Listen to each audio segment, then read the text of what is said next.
Hanapin natin yung bagong bahay ng KTM. Nagulat ako nung isang araw kasi pagdaan ko sa BGC, wala na yung KTM BGC. Sabi ko, naku, nasan yun? Dadalawin ko pa naman kasi ang KTM, masipag silang magpa-test ride. Napakagalante nila sa test ride. Araw-araw pwede kang mag-test ride at maraming units ang available. Eh ang lapit ko lang sa BGC, yung pala lumipat sila dito sa may Magallanes daw, dun sa may area ng Honda. So tingnan natin, bisitahin natin yung bagong bahay nila. Tingnan natin kung open na. Napakagalante sa test ride ng KTM. Lisensya lang, yun lang. Bigay mo na lisensya mo, photocopy lang nila, may pipirmahan ka lang, tapos na. Test ride mo na. Saka hindi naman siguro kakaila or hindi naman siguro nakakasurpresa na sa mga matagal nang nanonood ng Man Cannot Ride na ako talaga ay medyo malapit ang puso sa KTM. Yun nga lang, yung wallet ko kasi hindi malapit sa KTM. Hindi ko kayang bumili ng KTM.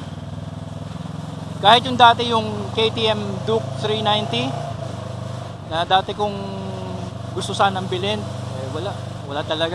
Hindi kaya ng tight budget. Sa ngayon, ang KTM 790 Duke, ang isa pa rin sa nasa top 3. Actually top 1 siya eh. Siya pa rin yung top 1 sa aking mga dream bikes.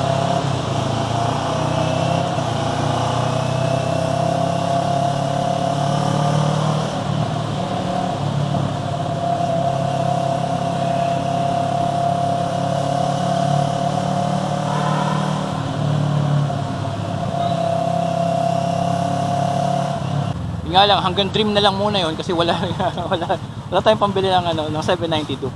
Marami na rin ako nagawang videos tungkol sa 790 Duke at saka yung test ride ko na ginawa. Siguro gawa na lang ulit tayo ng bago. Explain ko na lang kung bakit 790 Duke ang number 1 pa rin sa list ng mga dream bikes ko o yung mga gusto kong i-ride na bike. At sasabihin ko na rin, I'm not for aesthetics, okay? Alam ko maraming tao ang napapangitan sa KTM.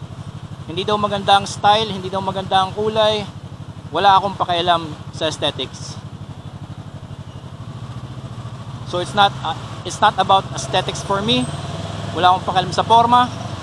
Pero kung overall appeal ng isang motor ang pagbabasehan, ang number 2 dream bike ko pa rin is the sexiest Ducati of all. Ako, para sa akin yun ang sexiest Ducati, the Panigale V2. Yung V2 ha, hindi yung V4, yung V2.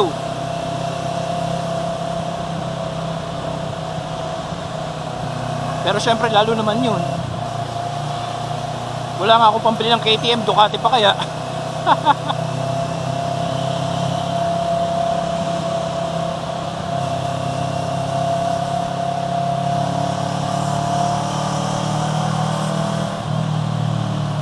Balik tayo sa KTM. One time nga pumunta ako sa KTM, napadaan lang ako, namamasyal lang talaga ako. Sabi, sir, test ride mo na to. Hindi, sige, wag na. Eh, namamasyal lang naman ako. Sabi niya, hindi, okay lang yan, sir. Test ride mo na lang, mga 15 minutes. Sila pa yung namimilit na mag-test ride ako ng motor. Pero sana, ang gusto ko sana, may uwi ko. Yung test ride na pang vlogger, yung pang media, na pwedeng uuwi yung motor para magawa ng review. Eh pero syempre, sino ba naman ako, di ba? Napaka-pipitsugin ng aking YouTube channel. Tapos kakaiba pa akong mag-review. So baka hindi pumayag ang KTM. Dahil wala silang mapapala sa mga review ko.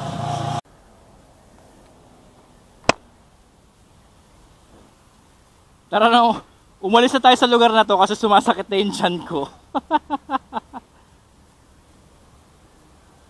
Dahil sa KTM 790 Duke. I really want that bike. So again, ito na yung bagong bahay ng KTM BGC. Ba't may nakalagay na BGC? Nasa Magallanes na. KTM BGC Husqvarna. Nahiya ako magtanong ng test ride kung may test ride available ang 790. Although Na-testing ko na dati yon, ilang beses na.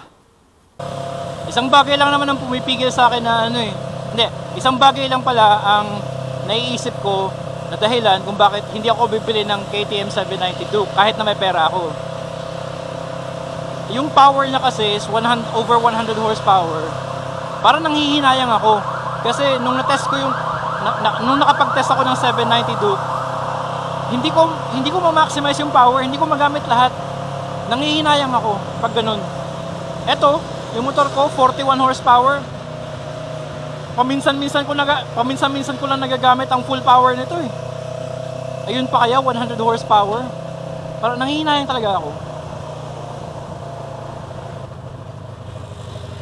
Hindi kasi ako ganun yung tipong parang katulad ng ibang mga riders na bibili ng 1 million horsepower, papagmalaki, papagyabang, pero hindi naman nila nagagamit. Hindi ako kasi ganun eh. Mas gusto ko yung kung ano yung meron ako, nagagamit ko, na ma-maximize ko yung buo niyang potential. Saan ba ako pupunta? Wala, basta mag-ride na lang tayo.